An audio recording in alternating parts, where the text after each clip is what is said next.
What's up, guys? Welcome to Vintage Genetics, where it is of course about classic bodybuilding. Today will be an epic back workout, working on all the weaknesses, keeping it classic with all the basic compound exercises done the right way. So if you want to know how to work your back, how to make it grow, make sure to keep watching. So we start out with the lat pull down in front of the body. I haven't done this in quite a while. I like doing it behind the neck to really work on the back thickness, but this time I wanted to start out with a back width exercise. And the lat pull down, when going all the way up and going all the way down in front of the body, really works the width more in comparison to the thickness. And then we're doing our lat pull down reverse, and with reverse I mean it basically looks the same except you're sitting backwards, you're sitting reverse, and this changes the angle upon which you pull down, and this angle changes so much that it actually works the thickness as well. You can really feel it contract the middle back and even through the lower back if you do it like this.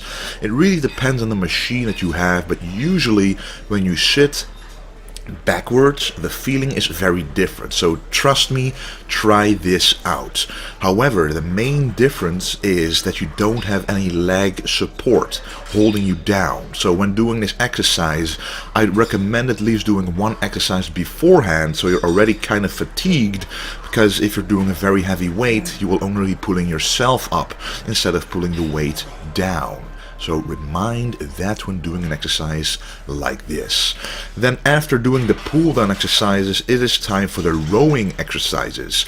And this is the bent over row. And what I like to do is I like to let the bar go down below my knees, getting a full range of motion and keeping my back very arched. As you can see, as I'm about to do this next set number 2, you will see that my back is very arched, and the more arched your back is, the better the contraction in your lower and middle back is, and at the same time you are saving your lower back, protecting it, because if you have a rounded back there's way too much stress on the spine, which is not what you want, because trust me, having an injury in the spine really holds you back for weeks if not months.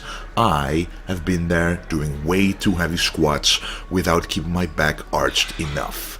And then when I'm going to a heavier weight like this, to protect my back even more, I like wearing a tight belt. Now, I don't recommend doing this for every single set, because you do want your core to be engaged on its own, but wearing a weightlifting belt actually enhances the contraction of your core. It enhances the contraction of the lower back and the abs, because those muscles are now, right now, pushing against the belt, being able to contract harder and keeping everything tighter in place. And that is how it really protects the lower back. And then we move on to the almost heaviest set. I didn't record the master last set, but I just want to show you quite a lot of sets of the bent over row so you can actually see what I'm going through. I started out with set 1, just a warm-up. I always like to warm up with a light weight when doing a free weight movement. But as you can see, still with a heavy weight. You know, a lot of people like go a lot heavier, but to me this feels heavy. If you want to do it correctly, you still go below the knees and let the bar go up to your belly button, making sure you contract the lower and middle back, which is what I want to improve upon. And of course, after doing a lot of compound exercises using 2 arms at the same time, I always like to include at least one exercise when doing back unilaterally. So a unilateral exercise means you're working one arm before the other. So one half of the back is worked before you work the other half. So if you have an imbalance, for example, I make workout plans for people, and a lot of times they say, oh, I have an imbalance in my lats, my left lat is bigger than my right, or my left bicep is bigger than my right. And in that case you want to do unilateral movements. And how you fix those imbalances is that you start out with your smallest / weakest side and do reps until failure with that side, especially on the last set.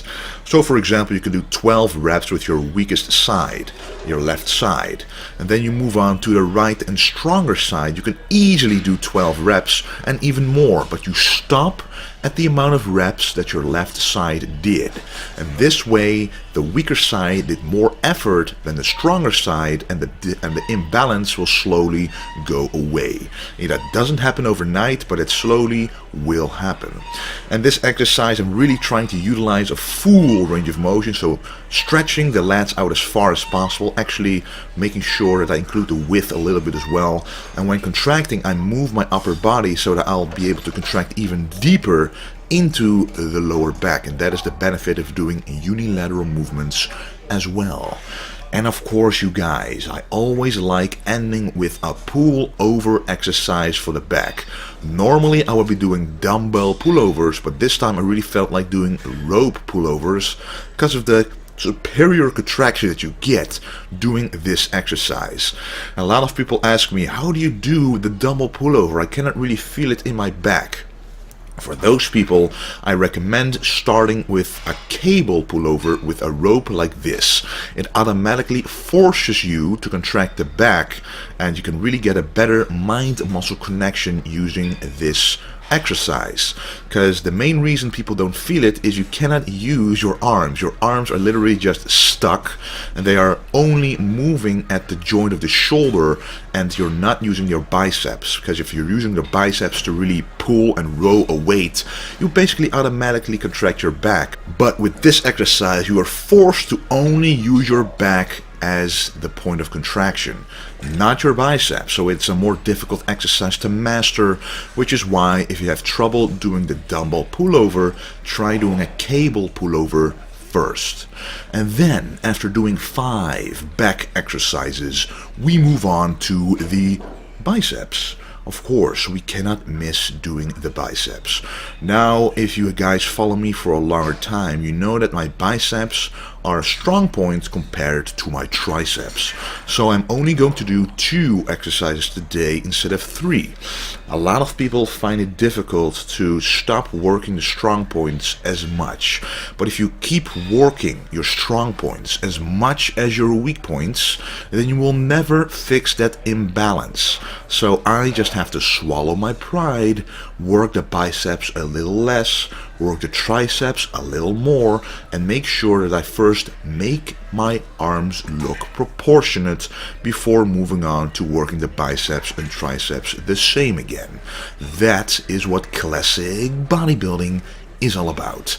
Anyway, we are starting out with the unilateral machine curls, and as you can see, I'm starting out with the left side.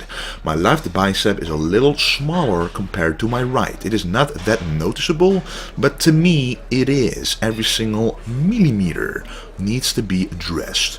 So I'm doing it right here using a full range of motion, stretching the biceps all the way down. But remember, do not overstretch the biceps. That is not what you want to do.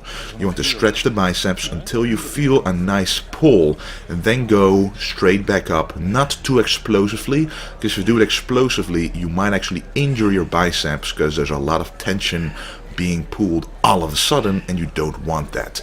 The biceps are a relatively small muscle group, which is why I'm also not using a lot of weight. I'm really focusing on the contraction and the stretch, getting a good pump, and the better the pump, the better the blood flow to that muscle, and the better the growth will be.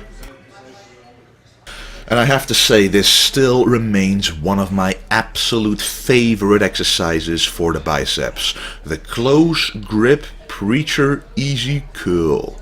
Easy bar curl. Well, that's a long name, but as you can see, it really works the bicep peak. Why? Because if you have a close grip on a barbell, you work the outer head just a little more than the inner head. And when the outer head becomes longer, stronger, bigger than the inner head, you actually create a bicep peak, like Arnold, like all the bodybuilders from the 70s and 80s, which is what we as classic bodybuilders want to emulate.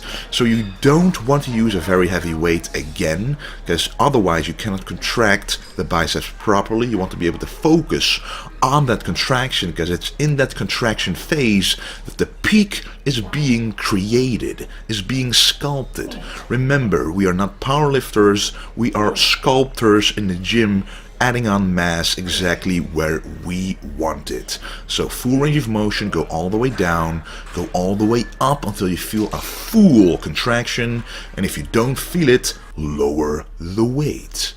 Alright guys, that was the video of today. I hope you learned something, and right now I am 9 days out of my contest on March 11, a classic physique contest which is called the Royal London. I haven't told you guys about the exact contest yet. It is an NPC contest, so actually it comes from America, and America has been getting shows in Europe lately, and one of them is in the UK, London, which I will be competing in according to the official classic physique rules. So I'm almost at the weight that I need to be. I am absolutely excited about doing this show. It is exactly what I've always wanted. I don't want to be a super heavyweight. I want to be a classic bodybuilder, and right now this class comes the closest to what I want to look like. So this is what I will be doing. I will of course record everything backstage, contest itself, what I'll be eating, my nutrition, my experiences, and more during my time in London. So you will be seeing it all, and hopefully I'll be doing very good on that stage. I'm quite confident that everything will be going alright, but you never know. But I will be showing my best shape ever on that stage. And I want to thank you guys for all the support you've brought me. This really has helped me throughout the prep. All your positive comments, the positive vibes I get from you guys. So thank you very much. And the next video that I will be posting might be a nutrition video about what I'll be eating in peak week, or the next video will be coming out quite late, as on next Thursday morning I will already be leaving to London, so from then I won't be able to post much video. So in that case, if you want to still follow what I'm doing, follow me at Instagram at Wesley Vissers. If you don't know how to spell it, check out the description of this video, and my Instagram tag is in there. Again, I want to thank you for watching. I'm excited for this contest, and don't forget to stay golden.